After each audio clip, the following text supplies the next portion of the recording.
The lack of an estate plan is one of the things I consistently see in military members and veterans in their financial plans. This is something that's going to happen to all of us. We're all going to die. So to not plan for it and pretend like it's not going to happen is not very sound financial planning and is not doing what is best for your loved ones that are going to have to pick up the pieces after you. The worst part about it is that a lot of these services are free on base for military members. They can go to the legal office and have a JAG draft their will, any healthcare power of attorney, any power of attorney, any living will, and they can get all this done for free right there on base. But many families are not doing this and doing what needs to be done for their financial future. Today, I'm going to talk about the basic documents that you need to conduct an estate plan, what you need to do to try to avoid probate, and how to set up a legacy folder or legacy drawer so that it's easy for those who are left over, those loved ones, to pick up the pieces when you're gone. First, we want to talk about the basic estate documents. There are 4 basic documents that you need to have done. Number 1 is a will. This is what you will commonly hear referred to as a last will and testament. This is a statement of what will happen to your assets after you die. Now, hopefully, many of your assets will not pass through the will. They'll pass through other methods that I will get to, like designated beneficiaries and transfer on death deeds and things of that nature. But your will specify anything that's left over that hasn't been already transferred, where will that go, and who gets it. It will also specify who takes care of your kids, your pets. It will specify your final burial wishes and anything else that you'd like to put in your will. This is a super important document that is the base of any good estate plan. Next is a healthcare power of attorney. This gives a loved one the ability to make healthcare decisions on your behalf if you are unable. So for instance, if you're in a coma or something happens to you where you're unable to communicate and make your own health decisions, a loved one can step in and with the team of doctors come up with an action plan for your care. This is an important person to name that you trust to make healthcare decisions. This might not be the same person as your executor or your financial power of attorney. This might be somebody in the family that's a doctor, somebody that you trust with this healthcare decision. The next document is an advance directive, otherwise known as a living will. This is a direct instruction from you to your doctor on your desires of your end-of-life care. For example, if you are in a situation where there's no hope for you and the only thing they can do is keep you breathing and you're brain dead, you can tell the doctor that in a dire situation like that, in a document, that you would like the plug to be pulled. Alternatively, you can also say that you would like all measures to be taken to try to keep you alive. This is an important document because it again puts what you want to happen on paper and lets your loved ones and your medical team know exactly what you wish for your end-of-life care. The last document that you need is a financial power of attorney, otherwise known as just a power of attorney. This is, if you are deployed, especially important, but if you are incapacitated, if anything happens to you where you're not able to make financial decisions on your own behalf, you're out of the country, whatever it may be, again, you're in a coma, this allows somebody to step in and make those decisions on your behalf. Again, this would be somebody that you trust with those financial decisions that are most important to you. It may not be the same person that you name as the healthcare power of attorney. It may not be the same person as your executor. These can all be different people to make up the team that will take care of your estate. Next, I'd like to touch on trusts. You may hear that trusts are fancy estate documents that can help you save on estate taxes or avoid taxes. I'm just going to touch on 2 basic kinds of trusts and how to think about them.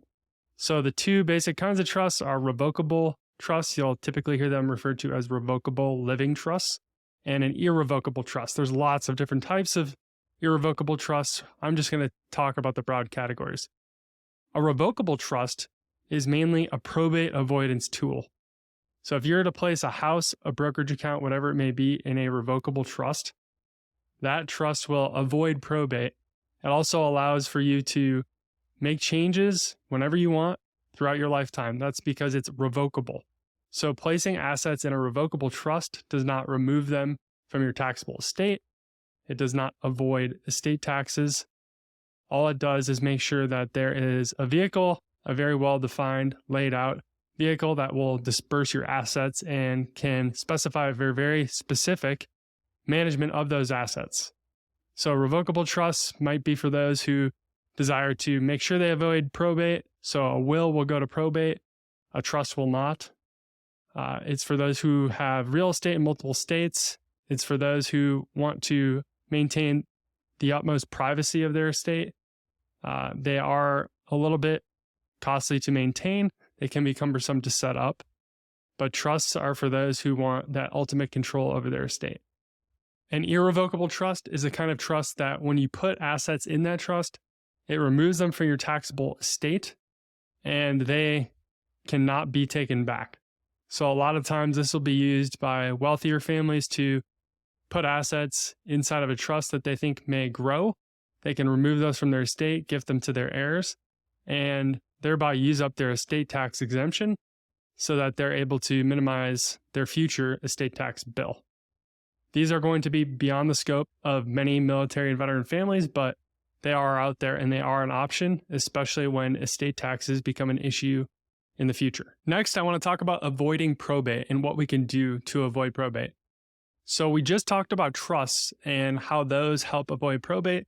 They hold assets and they pass things outside of the will, outside of probate, very efficiently. And that can be a huge advantage of trusts. But that's not the only way to avoid probate. Another very easy way to avoid probate is to name designated beneficiaries on all of your accounts, both primary and contingent.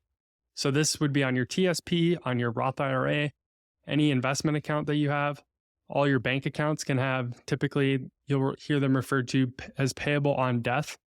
These accounts can all have beneficiaries' names so that upon your death, the assets are dispersed to the beneficiaries in a matter of weeks or days, and it won't take months of a long, costly, and drawn-out probate process. We want to avoid probate because it is very costly and time-intensive. It can take anywhere from 9 to 12 months, and depending on the state you're in and the value of your estate, it can cost anywhere from 2 to 5% of the value of the estate. This can be very costly and can be easily avoided by using things like designated beneficiaries and transfer on death deeds and trusts when necessary. Another way to avoid probate, especially with real estate, is have a transfer on death deed. It depends on what state you're in and what the laws are there. You're going to have to research your own state, but you should be able to, in some states, title your house with a transfer on death beneficiary, both primary and contingent. So this will make sure that when you pass away, your house passes to your beneficiaries, again, without having to go through the will and probate. Another thing to make sure that you're doing is if you're a married couple and you have joint finances, especially, you want to title the house as joint tenants with right of survivorship. So if one person dies, the house automatically transfers to the other person. The last thing that we want to talk about with estate planning is making sure that you have a legacy folder. This is somewhere where you're going to house all of your important documents and all of the steps that somebody would need to take to unwind your estate properly. We want to make sure that this is both in physical and digital form. So physically, this could be in your basement in a lockbox or a safe. And digitally, this could be in a password wallet such as Dashlane or LastPass or one of the digital estate planning platforms. The contents of this folder will be all the important documents in your life.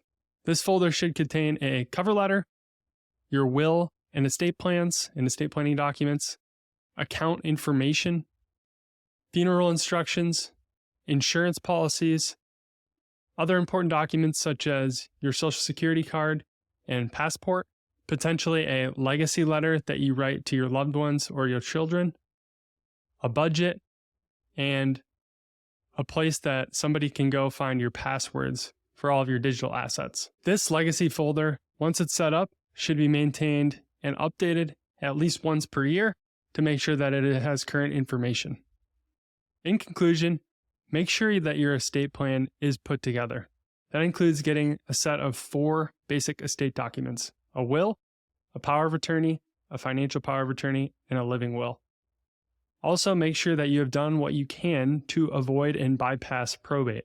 We want to pass assets outside of the will with transfer on death deeds, payable on death accounts, and transfer on death beneficiaries on all of your investment accounts and any asset that allows it. Lastly, make sure that you have a legacy folder put together both physically and digitally of all of the key things in your entire financial life that somebody would need and need to know to pick up the pieces when you are gone. Estate planning is an extremely important topic and one that many military and veteran families fail to take care of in their financial life. So make sure that your estate plan is in order and your loved ones will know what to do when and if something happens to you.